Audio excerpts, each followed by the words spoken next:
Hi hello ನಮಸ್ಕಾರ, welcome back to my YouTube channel.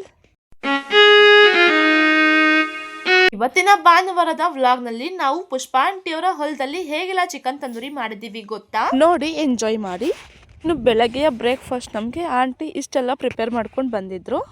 ಆಂಟಿಯವರ farm house ಅಲ್ಲಿ ಚಿಕ್ಕದಾಗಿ ಒಂದು ಮನೆ ಥರ ಇದೆ. ಇದು ಆಂಟಿಯವ್ರದ್ದು ಕಂಪ್ಲೀಟ್ ತೋಟ. ಬೆಳಗ್ಗೆನೆ ಬಂದೆ, ಬಟ್ 2 ಗಂಟೆಯಿಂದ ವ್ಲಾಗ್ನ ಸ್ಟಾರ್ಟ್ ಮಾಡ್ತಿದ್ದೀನಿ. ಕಾರಣ ಏನು ಗೊತ್ತಾ, ಒಂದು 3-4 ದಿನದಿಂದ ನನಗೆ ವೈರಲ್ ಬೇರೆ ಆಗಿತ್ತಾ. ಸೊ ಆಂಟಿ ಬೆಳಗ್ಗೆ ಬಂದ ತಕ್ಷಣ ಟೇಸ್ಟಿ ಆಗಿರುವಂತಹ ಚಿಕನ್ ಬಿರಿಯಾನಿ ಹಾಗೆಯೇ ಫ್ರೈ ಮಾಡ್ಕೊಂಡು ಬಂದಿದ್ರು. ಮತ್ತು ಅವರೆಬೇಳೆ ಇದ್ಕಿದ್ದಂತಹ ಅವರೆಬೇಳೆಯನ್ನು ಹಾಕಿ ಮೊಟ್ಟೆ ಕೋಳಿ ಸಾರು ಮುದ್ದೆ ಎಲ್ಲ ಮಾಡ್ಕೊಂಡು ಬಂದಿದ್ರು. ಅದು ತಿಂದ ತಕ್ಷಣ ನನಗೆ ರುಚಿ ಎಲ್ಲ ಚೆನ್ನಾಗಿತ್ತು ಮತ್ತು ಚೆನ್ನಾಗಿ ನಿದ್ದೆ ಮಾಡಿದೆ. ಈಗ 2 ಗಂಟೆಗೆ ಎದ್ದಿದ್ದೀನಿ. ಈಗ ಚಿಕನ್ ತಂದೂರಿ ಮಾಡೋಕ್ಕೆಲ್ಲ ಆಂಟಿ ರೆಡಿ ಮಾಡ್ಕೊಳ್ತಾ ಇದ್ದಾರೆ. ಬನ್ನಿ ಹೋಗಿ ನೋಡೋಣ. ನಾನು ಎದ್ದೇಳೋಷ್ಟೊತ್ತಿಗೆ ಅಂಕಲ್ ಹೋಗಿ ಕೋಳಿ ತೊಗೊಂಡು ಬಂದಿದ್ರು. ಆಂಟಿ ಕೋಳಿ ಎಲ್ಲ ತೊಳ್ಕೊಳ್ತಾ ಇದ್ರು. ಎಸ್, ಹಾಕಿ ಆಂಟಿ. ಹಾಂ, ಶುಂಠಿ ಬೆಳ್ಳುಳ್ಳಿ ಪೇಸ್ಟು 1 ಕೋಳಿಗೆ ಎಷ್ಟು ಹಾಕ್ಕೊಳ್ಬೇಕು ಆಂಟಿ? 1 ಕೋಳಿಗೆ 2 ಟೇಬಲ್ ಸ್ಪೂನ್ ಹಾಕ್ಕೊಳ್ಳೋಣ, ದೊಡ್ಡ ಸ್ಪೂನಲ್ಲಿ. ಮತ್ತು ಚಿಕ್ಕ ಸ್ಪೂನಲ್ಲಿ jeera powder 1 teaspoon full ಹಾಕ್ಕೊಳ್ಳೋಣ. ಮತ್ತು ಪೆಪ್ಪರ್ ಪೌಡ್ರು 1 ಟೀ ಸ್ಪೂನ್ ಹಾಕೋಣ. ಪೆಪ್ಪರ್ ಪೌಡ್ರು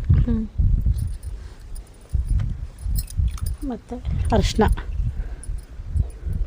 1 ಸ್ಪೂನ್ ಹಾಕೋಣ. ಅದನ್ನು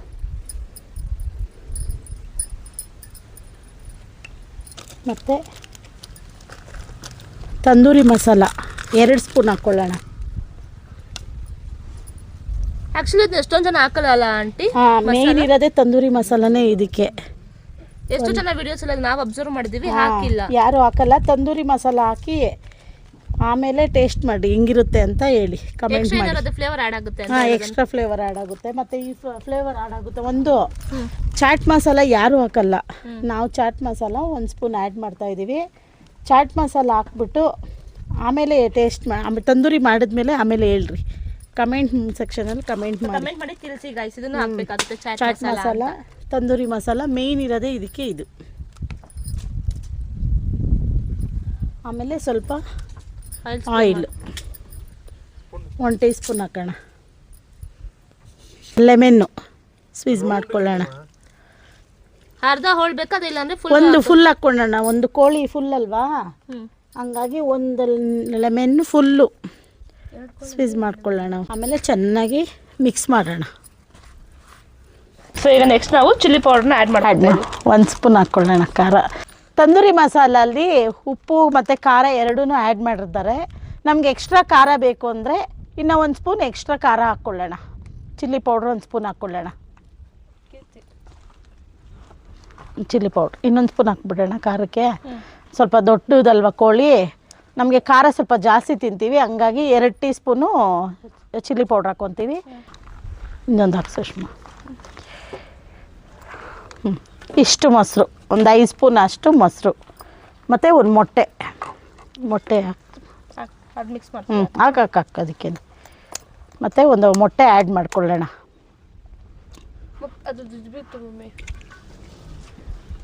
ಆಮೇಲೆ ಇದು ಸ್ವಲ್ಪ ಉಪ್ಪು ಸ್ವಲ್ಪ ಹಾಕಿ ಸುಷ್ಮಾ.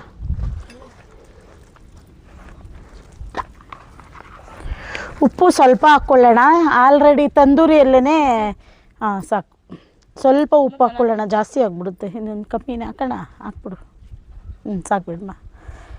ತಂದೂರಿ ಮಸಾಲಲ್ಲಿ ಉಪ್ಪು ಮತ್ತು ಇದರಲ್ಲೂ ಚಾಟ್ ಮಸಾಲಲ್ಲಿ ಉಪ್ಪು ಮತ್ತು ಖಾರ ಆ್ಯಡ್ ಆಗಿರುತ್ತೆ ಈ ತಂದೂರಿಯಲ್ಲಿ, ಹಂಗಾಗಿ ಸ್ವಲ್ಪ ಹಾಕ್ಕೊಂಡು ಮಿಕ್ಸ್ ಮಾಡ್ಕೊಳ್ಳೋಣ.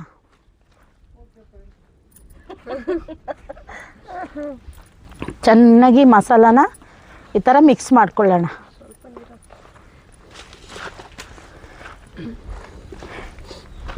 ನೋಡಿ, ನಾವು ಫುಡ್ ಕಲರ್ ಎಲ್ಲೂ ಆ್ಯಡ್ ಮಾಡಿಲ್ಲ. ಚಿಲ್ಲಿ ಪೌಡ್ರು ಮತ್ತು ತಂದೂರಿ ಮಸಾಲ, ಜೀರಾ ಪೌಡರು ಮತ್ತು ಚಾಟ್ ಮಸಾಲ ಎಲ್ಲ ಹಾಕಿದ್ದೀವಿ. ನೋಡಿರಿ ಎಷ್ಟು ಕಲರ್ ಬಂದಿದೆ. ಕೋಳಿ ತಗೋ,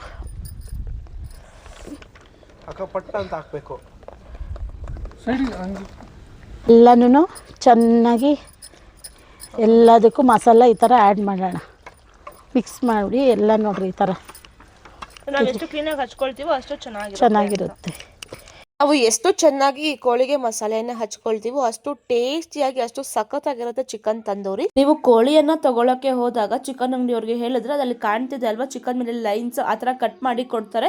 ಆತರ ಎಲ್ಲ ಕಟ್ ಮಾಡಿ ಕೊಟ್ಟಾಗ ಅದ್ರೊಳಗಡೆ ಎಲ್ಲ ನಾವು ಮಸಾಲೆಯನ್ನ ಹಚ್ಚಿದಾಗ ಕೋಳಿ ಒಳಗಡೆಗೆ ಮಸಾಲೆ ಎಲ್ಲ ಚೆನ್ನಾಗಿ ಹೋಗಿರುತ್ತೆ. ಚೆನ್ನಾಗಿ ಅದು ಬೆಂದಾಗ ತುಂಬಾನೇ ಟೇಸ್ಟಿಯಾಗಿ ಅನ್ಸುತ್ತೆ. ಯಾಕಂದ್ರೆ ಕೆಲವೊಬ್ರು ಚಿಕನ್ ತಂದೂರಿ ಮಾಡೋದನ್ನ ನಾವು ನೋಡಿದೀವಿ, ಮೇಲೆ ಮಾತ್ರ ಮಸಾಲೆ ಇರುತ್ತೆ ಬಟ್ ಒಳಗಡೆ ಮಸಾಲೆ ಇರೋದೇ ಇಲ್ಲ. ಒಂಥರ ಹಸಿ ಹಸಿ ಅನಿಸ್ತಾ ಇರುತ್ತೆ ಒಳಗಡೆಗೆ. ಬಟ್ ಹಿಂಗೆ ಮಾಡ್ಕೊಳ್ಳೋದ್ರಿಂದ ಒಳಗಡೆ ಸಹ ಮಸಾಲೆ ಎಲ್ಲ ಕ್ಲೀನ್ ಆಗಿ ಹೋಗಿರುತ್ತೆ. ಸೊ ಒಳಗಡೆ ಸಹ ಮಸಾಲೆ ಇರುತ್ತೆ, ನಮ್ಗೆ ಏನು ಅನ್ಸಲ್ಲ, ತುಂಬಾನೇ ಟೇಸ್ಟಿಯಾಗಿ ಇರುತ್ತೆ. ಮಸಾಲೆ ಹಚ್ಚಿದ ನಂತರ ನಾವು ಬೆಂಕಿಯಲ್ಲಿ ಬೇಯಿಸ್ಕೊಳ್ಬೇಕಲ್ಲ, ಅದಕ್ಕೆ ಕೋಳಿನ ಈ ತರ ಒಂದು ಕಂಬಿಗೆ ನಾವು ಚುಚ್ಕೊಂಡಿದೀವಿ. ಅದರದ್ದು ಕತ್ತಿಗೆ ಒಂದ್ ಸ್ವಲ್ಪ ಸಣ್ಣ ಕಂಬಿಯಲ್ಲಿ ಕಟ್ಟಿದೀವಿ, ಮತ್ತೆ ಅದರ ಎರಡು ಕಾಲನ್ನ ಸೇರಿಸಿ ಈ ಕಡೆ ಕಟ್ಟಿದೀವಿ. ಎರಡೂ ಕಡೆ ಕಟ್ಕೊಳ್ಳೋದ್ರಿಂದ ಕೋಳಿ ಕ್ಲೀನ್ ಆಗಿ ರೊಟೇಟ್ ಮಾಡಿ ನಾವು ಬೇಯಿಸ್ಕೊಳ್ಬಹುದು ಅಂತ. ಈ ಐಡಿಯಾಸ್ ಎಲ್ಲ ಪುಷ್ಪ ಆಂಟಿ ಅವ್ರ ಹಸ್ಬೆಂಡ್ ರಾಮು ಅಂಕಲ್ದೆ. ಸೀರಿಯಸ್ಲಿ ಹೇಳ್ತಾ ಇದೀನಿ, ಒಂದು ತಂದೂರಿ ಚಿಕನ್ ಮಸಾಲ ಅಥವಾ ಏನಾದ್ರೂ ಒಂದು ನಾವು ಒಲೆಯಲ್ಲಿ ಮಾಡ್ತಾ ಇದೀವಿ ಅಂದ್ರೆ ಸಿಕ್ಕಾಪಟ್ಟೆ ಪೇಷನ್ಸ್ ಇರ್ಬೇಕಾಗತ್ತೆ. ಆ ಪೇಷನ್ಸ್ ಅಂತೂ ಅಂಕಲ್ಗಿದೆ. ಒಂದು 2 hours ಅಥವಾ 1.5 hour ಟೈಮ್ ತಗೊಂಡಿದೆ ಈ ಕೋಳಿ ಕಂಪ್ಲೀಟ್ ಆಗಿ ಸುಡಕ್ಕೆ. ವಿಪರೀತ ಗಾಳಿ ಒಂದ್ ಕಡೆ ಆದ್ರೆ ಒಂದ್ ಕಡೆ ಫುಲ್ಲು ಬೆಂಕಿ ಮುಖಕ್ಕೆ ಹೊಡಿತಾ ಇತ್ತು, ಅದು ಉರಿ ಆಗ್ತಾ ಇತ್ತು ಕಣ್ಣು. ಆದ್ರೂ ಸಹ ಆಂಟಿ ಅಂಕಲ್ ಇಬ್ರು ಅದನ್ನ ಕ್ಲೀನ್ ಆಗಿ ಬೇಯಿಸ್ತಾ ಇದ್ರು.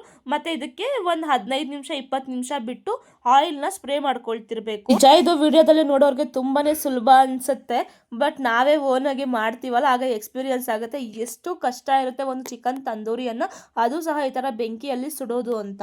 ಒಂದು 15ರಿಂದ ಒಂದು 20 ನಿಮಿಷಕ್ಕೆ ಒಂದ್ಸತಿ ಆಯಿಲ್ನ ಸ್ಪ್ರೇ ಮಾಡ್ಕೊಳ್ತಿರ್ಬೇಕು. ಆಯಿಲ್ನ ಸ್ಪ್ರೇ ಮಾಡ್ಕೊಳ್ತಿದ್ರೆ ಇನ್ನು ಚೆನ್ನಾಗಿ ಬೇಯುತ್ತೆ ಕೋಳಿ ಅಂತ. ನಾವು ಈ ಚಿಕನ್ ತಂದೂರಿಯನ್ನ ಮಾಡಿದೀವಿ. ಸೊ ನಮ್ಮ ಎಕ್ಸ್ಪೀರಿಯನ್ಸ್ ಏನು ಅಂತ ಅಂದ್ರೆ, ಸೊ ಗಾಳಿ ಇರುವಂತಹ ಟೈಮ್ ನಲ್ಲಿ ನೀವು ಮಾಡೋದಕ್ಕೆ ಹೋಗ್ಬೇಡಿ. ಅದರಲ್ಲಿ ಔಟ್ಡೋರ್ ಅಂತ ಅಂದ್ರೆ ಮಾಡೋದಕ್ಕೆ ಹೋಗ್ಬೇಡಿ. ಇಂಡೋರ್ ಅಂದ್ರೆ ಆರಾಮಾಗಿ ಮಾಡ್ಕೊಳ್ಬಹುದು. ಪಾಪ ಅಂಕಲ್ ಆದ್ರೂ ಸಹ ಅಲ್ಲಿ ಸುತ್ತಲೂ ಟಾರ್ಪಲ್ ಎಲ್ಲ ಕಟ್ಟಿದ್ರು, ಆದ್ರೂ ತುಂಬಾನೇ ಗಾಳಿ ಬರ್ತಾ ಇತ್ತು. ಇನ್ನು ನಾವು ಇದೆಲ್ಲ ಮಾಡೋಕ್ಕೆ ಸ್ಟಾರ್ಟ್ ಮಾಡಿದ್ವಿ ಒಂದು 2 ಗಂಟೆ ಹಂಗೆ ಅಂತ ಅನ್ಸುತ್ತೆ. ಮಾಡೋಷ್ಟೊತ್ತಿಗೆ ಒಂದು 4 ಗಂಟೆ ಆಗಿತ್ತು. ಅಷ್ಟೊತ್ತಿಗಾಗ್ಲೇ ಊಟದ ಟೈಮ್ ಮುಗ್ದೋಗಿತ್ತು ಅಂತ ಆಂಟಿ ಎಲ್ಲರೂ ಊಟ ಮಾಡೋಣ ಅಂತ ಎಲ್ಲ ಊಟ ಮಾಡ್ಕೊಳ್ತಾ ಇದ್ವಿ. ಮುದ್ದೆ ಹಾಗೇನೆ ಚಿಕನ್ ಫ್ರೈ ಎಲ್ಲ ತಿನ್ಕೊಂಡು ಹಾಗೆ ಅಲ್ಲೆಲ್ಲ ನೇಚರ್ ಎಲ್ಲ ತುಂಬಾನೇ ಚೆನ್ನಾಗಿತ್ತು. ಅದೆಲ್ಲ ನೋಡ್ಕೊಂಡು ಈ ಕಡೆ ಒಂದ್ ಕಡೆ ಕೋಳಿ ಬೇಯ್ತಾರದೆಲ್ಲ ನೋಡ್ಕೊಂಡು ನಾವು ಹಾಗೆ ಮಜಾ ಮಾಡ್ಕೊಂಡು ನಗ್ನಗ್ತಾ ಆರಾಮಾಗಿ ಊಟ ಮಾಡ್ತಾ ಇದ್ವಿ. ಅಷ್ಟಿಗಾಗ್ಲೇ ಚಿಕನ್ ತಂದೂರಿ ಎಲ್ಲ ರೆಡಿ ಆಗಿತ್ತು. ಅಂಕಲ್ ತಗೊಂಡ್ ಬಂದು ಕೊಟ್ರು, ನೋಡಿ ರೆಡಿ ಆಗಿದೆ ತಿನ್ನಿ ಅಂತ. ನೋಡಿ ಎಷ್ಟು ಸೂಪರ್ ಆಗಿ ಎಲ್ಲ ರೆಡಿ ಆಗಿದೆ ಚಿಕನ್ ತಂದೂರಿ ಅಂತ. ನೀವೇ ನೋಡಿ ಎಷ್ಟು ಸ್ಮೂತ್ ಆಗಿ ಹಾಗೇನೆ ಜ್ಯೂಸಿ ಆಗಿ ರೆಡಿ ಆಗಿದೆ ಚಿಕನ್ ತಂದೂರಿ. ಸೀರಿಯಸ್ಲಿ ಹೇಳ್ತಾ ಇದೀನಿ, ಟೇಸ್ಟ್ ಅಂತೂ ಅಲ್ಟಿಮೇಟ್ ಸಖತ್ ಆಗಿತ್ತು. ನಾವಂತೂ ತುಂಬಾನೇ ಚೆನ್ನಾಗಿ ಎಂಜಾಯ್ ಮಾಡ್ಕೊಂಡು ತಿಂದ್ವಿ. ಎಷ್ಟೋ ವರ್ಷಗಳೇ ಆಗಿತ್ತು ನಾವ್ ಈ ತರ ಎಲ್ಲ ಎಂಜಾಯ್ ಮಾಡ್ಕೊಂಡು ಇಷ್ಟೆಲ್ಲ ಖುಷಿಯಾಗಿ ಆರಾಮಾಗಿ ಈ ತರ ಎಲ್ಲ ಒಂದು ಟೈಮ್ ನ ಸ್ಪೆಂಡ್ ಮಾಡಿದ್ದು. ಇದೊಂದು ನಂಗೆ ಪ್ರೀಶಿಯಸ್ ಮೊಮೆಂಟ್ಸ್ ಅಂತಾನೆ ಅನ್ಸುತ್ತೆ. ಇನ್ನು ಇದಾಗಿತ್ತು ಇವತ್ತಿನ ನಮ್ಮ ಭಾನುವಾರದ ವಿಡಿಯೋ ಇಷ್ಟ ಆಗಿದ್ರೆ ಲೈಕ್ ಮಾಡಿ, ಶೇರ್ ಮಾಡಿ, ಹಾಗೇನೆ ಕಮೆಂಟ್ ಮಾಡಿ, ಸಬ್ಸ್ಕ್ರೈಬ್ ಮಾಡ್ಕೊಳ್ಳಿ. ಹೇಗಿತ್ತು ಅಂತ ಕಮೆಂಟ್ ಮಾಡೋದು ಮಾತ್ರ ಮರಿಬೇಡಿ. Thank you for watching. Sushma vlogs Kolar.